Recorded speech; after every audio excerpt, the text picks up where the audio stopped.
Plus 2 commerce student, now we start the adjustment and treatment of goodwill at the time of retirement and at the time of death. जब भी किसी साझेदार की मृत्यु हो जाती है या कोई साझेदार हमारी फर्म को छोड़कर जाता है तो हम उस समय जाने वाले को गुडविल में से हिस्सा देते हैं। जिस प्रकार से हम आने वाले से गुडविल का पैसा लेते हैं उसी प्रकार से अगर कोई फर्म में से बाहर जाता है तो हम उससे गुडविल का पैसा देते हैं। इन दैट केस हम कैसे निकालेंगे और कैसे ट्रीटमेंट करेंगे, आज हमने ये चीज सीखनी है। तो सबसे पहले अगर क्वेश्चन के अंदर आपको फर्म की गुडविल दे रखी है तो अच्छी बात है, नहीं है तो सबसे पहला काम find out the goodwill of the firm at present time. Present time में गुडविल की वैल्यूएशन करेंगे और फिर जाने वाले के हिस्से को सेपरेट करेंगे और फिर हम देखेंगे कि जो हमारा ओल्ड रेशियो है वो क्या है, न्यू रेशियो है वो क्या है, और जो कॉन्टिन्यूस पार्टनर्स हैं उन्होंने गेन कितना किया, गेनिंग रेशियो निकालना है। तो गेनिंग रेशियो आने के बाद जाने वाले पार्टनर का शेयर आने के बाद फिर हमारी एंट्री बनेगी continuous partners capital account debit to retire partners capital with his share, और कॉन्टिन्यूस पार्टनर्स को हम डेबिट करेंगे गेनिंग रेशियो में। अब हमने आपके सामने ये क्वेश्चन दिया है, ABCD पार्टनर है, 2, 4, 3, 1 में डिवाइड करते थे और फ्यूचर में ये डिवाइड करेंगे 2, 4, 1 में। C रिटायर हो चुका है, जो इनका न्यू रेशियो है वही इनका गेनिंग रेशियो होगा, क्योंकि हमने आपको कहा C रिटायर और इसके बाद कुछ नहीं कहा, तो इस केस में जो इनका न्यू रेशियो होता है वही गेनिंग रेशियो होता है। अब हम निकालने जा रहे हैं गुडविल। इसमें आपको गुडविल निकालनी है, मेथड का नाम आपको क्वेश्चन में दिया होता है, इसमें सुपर प्रॉफिट मेथड से आपको गुडविल निकालनी है। तो 4 ईयर के हमारे पास प्रॉफिट है, 4 ईयर के प्रॉफिट को फर्स्ट ऑफ ऑल ऐड करो, अगर लॉस है तो सब्ट्रैक्ट करो, ये रिजल्ट आ गया 2,80,000, 4 से डिवाइड करो, ये आ गया हमारा 70,000, that is the actual profit.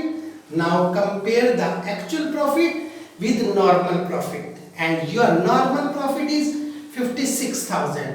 Your actual profit greater than your normal profit and it called the super profit. 70,000 minus 56,000, 14,000. Now we have given the years of purchase in question and good will be 14,000 into 2, 28,000. Now the siege part in goodwill 3/10 of 28,000, 8,400.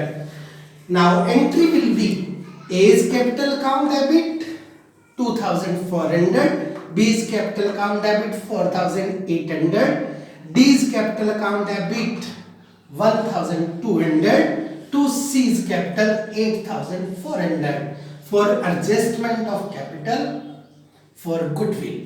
हम इन लोगों को जो continuous partners हैं उनको debit करेंगे, किस ratio में करेंगे, गेनिंग रेशियो में। कुछ पाने के लिए कुछ खोना पड़ता है, हमने पहले भी आपको बताया था। इन लोगों ने गेन क्या किया, प्रॉफिट में से हिस्सा, उसके बदले में सैक्रिफाइस क्या करेंगे, गुडविल, और जाने वाला क्या सैक्रिफाइस करके जा रहा है, अपना प्रॉफिट, उसके बदले में उससे गेन क्या होगा, पार्ट ऑफ गुडविल, क्योंकि गुडविल बनाने में उसके भी एफर्ट्स हैं। अब हमने आपके सामने दूसरा बहुत अच्छा एग्जांपल लिया है, ये डेथ का है, चाहे रिटायरमेंट हो चाहे डेथ हो, दोनों ही केसेस में हमारा ट्रीटमेंट सेम रहता है। यहाँ पर PRS 4:3:1, यहाँ पर हमारा R की डेथ हो रही है, P और S उसका हमें न्यू रेशियो क्वेश्चन में दिया हुआ है, अब हमारे पास ओल्ड रेशियो है, न्यू रेशियो है, हम इसकी सहायता से गेनिंग रेशियो निकाल लेंगे, new minus old, and that is 4:11। अब आपने यहाँ पर आर को गुडविल में से हिस्सा देना है अकॉर्डिंग टू क्वेश्चन। इसमें कोई मेथड लागू नहीं होता, इसे हम क्वेश्चन के अनुसार कहते हैं। इस क्वेश्चन की रिक्वायरमेंट है कि जो मरने वाला है उसको जो पिछले 4 सालों में आपने प्रॉफिट में से हिस्सा दिया था उसका आधा उसके हिस्से की गुडविल मानी जाएगी। तो हमारे पास पिछले 4 सालों के प्रॉफिट्स हैं, लॉसेस हैं, उनमें से हम आर का शेयर निकाल लेंगे। प्रॉफिट में से उसका हिस्सा बनता था 90,000, उसका हाफ उसके हिस्से की क्या होगी, गुडविल। इससे कहते हैं हम according to question treatment of goodwill. P is capital account debit, S capital account debit, 2 R's capital for adjustment of capital for goodwill। P और S को हम डेबिट करेंगे गेनिंग रेशियो में, और R की कैपिटल को, डिजीज पार्टनर्स की capital को हम क्रेडिट करेंगे with the share of goodwill. अब हमने ये आपके सामने एक और अच्छा एग्जांपल लिया है रिटायरमेंट के समय। एक्स वाई जेड 3:2:1 में डिवाइड करते थे। अब यहां से वाई रिटायर हो रहा है और वाई का हिस्सा एक्स और जेड ने अपने घर से पैसे लाकर खरीद लिया। उसका हिस्सा इन्होंने 1,60,000 में खरीदा, उसमें से एक्स ने पैसे दिए हैं 1 लाख और जेड ने पैसे दिए हैं 60,000। तो इनका रेशियो हो गया 5:3। इसलिए ये इसके हिस्से को इसी रेशियो में गेन करेंगे। Now X gain from Y 5/8 of 1/3, 5/24। X new part 3/6, its old part 5/24, its gain part, and new part 17/24. Similarly, Z gain from Y 3/8 of 1/3, 3/24.